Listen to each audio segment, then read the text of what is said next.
It took us almost 2 months to comb through Dad's house, sorting the pieces of his unpursued passions into piles. Keep, sell, donate, trash. He didn't have much in the way of food, but cookbooks in mint condition spilled out of his kitchen cupboards.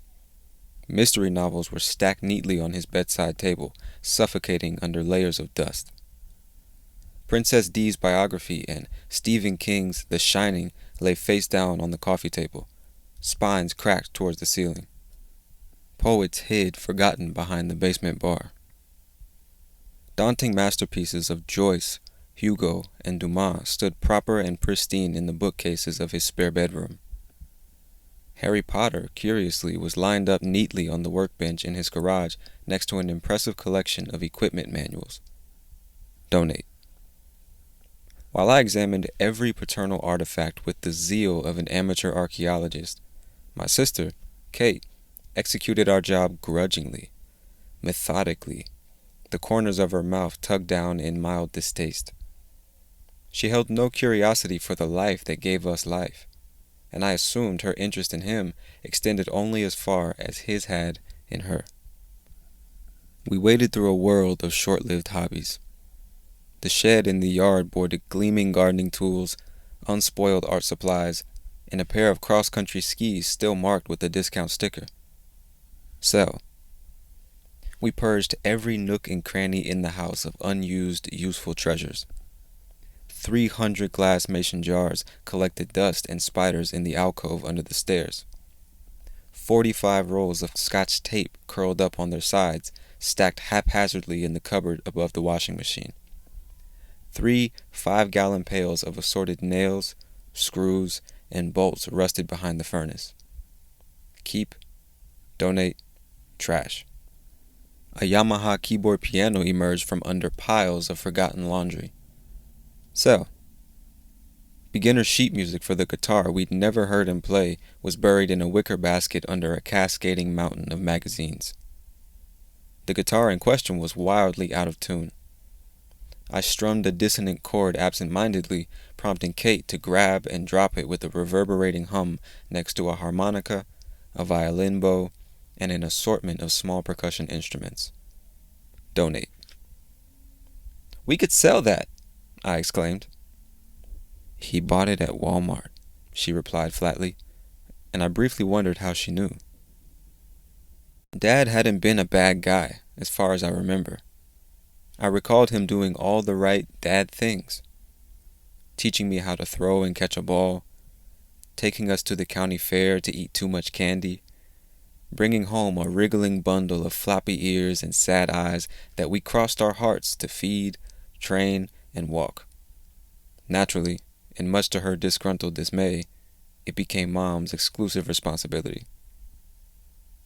It was just that. Between the checked boxes of fatherhood, absence was his only constant.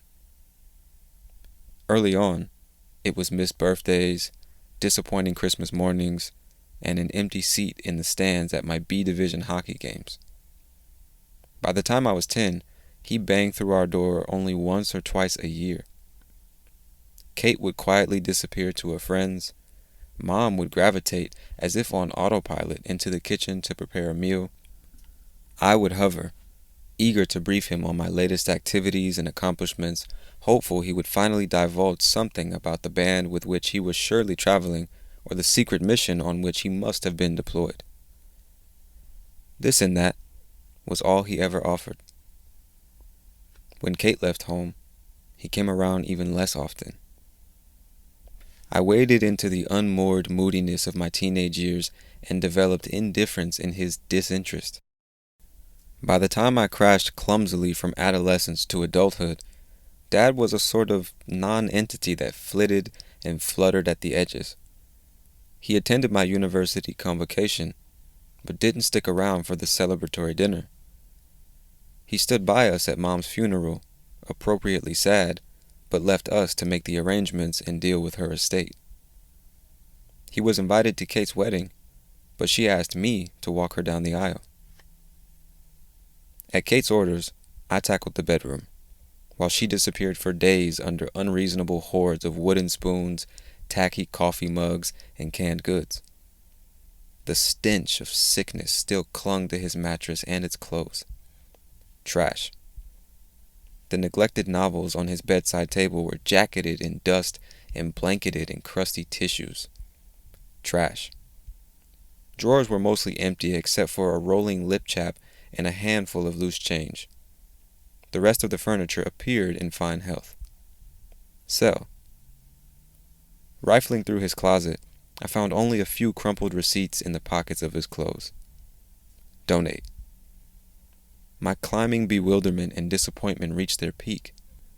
A lifetime of pretending not to care aside, we finally had unfettered access to the private life of our flighty father. I wanted to find a trunk of sentimental memories in his basement, or a shoebox of photographs labeled with hard-to-read names stuffed in the closet, or a stack of secret littered journals on the bookshelves. But the modest 900-square-foot house rejected my foolish fantasies. Last year, Kate had learned that Dad was unwell. Oh, and by the way, she hesitantly tacked on to our annual phone call, Dad's been in the hospital.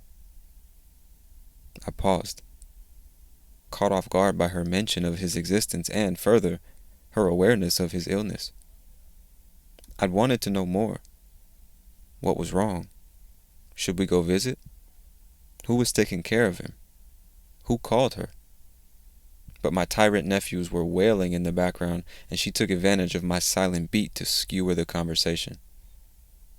He's fine now. At home, I guess. Listen, don't worry about it. She trailed off as the cacophony of family anarchy rose with a mighty crescendo, and the line died. I didn't call back, and neither did she. The next time we spoke, she delivered a dispassionate dispatch. He's dead. Now we stand among life's leftovers. Keep? Empty. Sell? Posted. Donate? Boxed. Trash? Bagged. There's no heirloom-worthy jewelry. There are no old family photos. There aren't any accolades or love letters, not even a final will and testament.